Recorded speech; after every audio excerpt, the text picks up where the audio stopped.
Chapter 32. Meditation is a single letter away from medication and mediation. Quote, "Half an hour's meditation each day is essential, except when you are busy. Then a full hour is needed." Unquote. St. Francis de Sales. What if the doctor scribbled a prescription and instead of medication wrote meditation? I'm just going to bust right through the wall of Part 5, Patience, and slip in what I consider the greatest tool that has propelled me further than any other tool and all other tools combined. Sure, hard work is necessary. Yep, you absolutely need that passion to get you started. Perseverance will get you down the path, and patience will help you get to, well, this. But frankly, we're still on the same horizontal plane. It might be at the top of the mountain, but we want to take it up a notch. Fly or zoom downhill. I'm positive there are glowing definitions and descriptions of meditation from people of all walks of life. Famous people, smart people, gurus, weirdos, Western, Eastern, Northern, and Southern. Please, go learn about meditation and give it a try. Explore and discover on your own, with my only request that you give it a go. Mediate.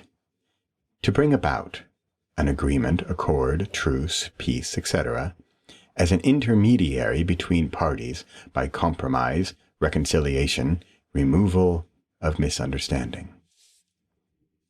Meditation is also one letter more than mediate. Meditation is somehow the mediator between the heart and the mind and the unknown. It distills your hodgepodge of thoughts into a shimmering pot of clarity. Have you ever stood in a lake where the water is so clear that you can see your feet?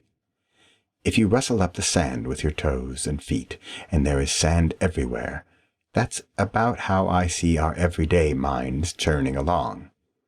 What meditation is for me is when you don't move for a few minutes, and all of that sand settles back down, and it's clear again. For some of you reading this book, who have been, hopefully, happy so far with how I've arranged things to help you get from A to B or C, you might think that this chapter is going off the deep end, into La La Land, into fairy dust and Tinkerbell. If where I am now is the deep end, if this is La La Land and there's some fairy dust and I might get to meet Tinkerbell, I am all in. I honestly feel that I cannot do meditation justice as a chapter of this book. It merits its own section, its own book, its own series. But on the other hand, it's as simple as the every single day philosophy. It's both simple and easy, or at least it's easy once you realize that it's simple and you stop trying to make it complicated. If you were hoping for at least a few practical tips from me with my experience with meditation, here are a handful. Meditation is what takes you up and over the wall when you are pretty sure that you were just going to sit down in front of it and give up. The clarity of an idea that comes up and through a muddy pond of other ideas so perfectly and purely that you at least have to give it a try. The imagination of what Charlie Holiday might do next in a story. Its innocence, purity, clarity, gratefulness, happiness, and then all of those. The energy source that powers me through every single day. What gives me the confidence and clarity to know which path to take. The strength to power on. The answers to know which way. The silence to hear. I'm sure I'm not describing it well.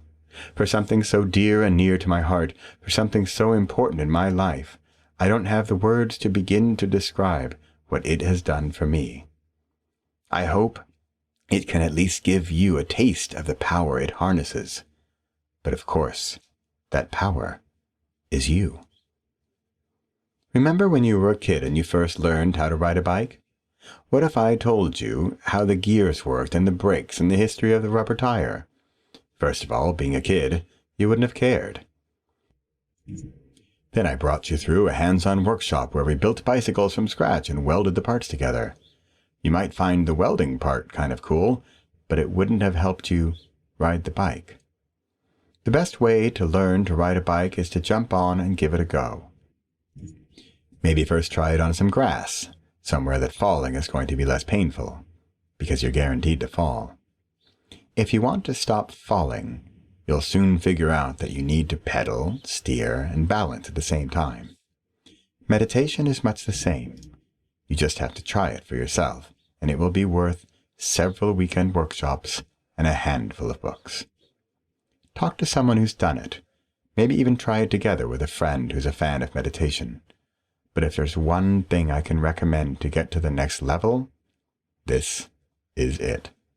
Buy a long shot. Possible?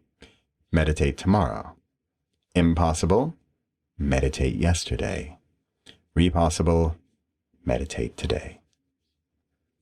For an inspirational video about many famous people who meditate, https://goo.gl/nkg7tf. On a meta note, I decided to put this chapter in Part 5, Patience, as a tool to get to Part 6, Play. I'm not 100% sure, but at least in my experience, I wouldn't have been able to reach the level of Part 6, Play, without meditation.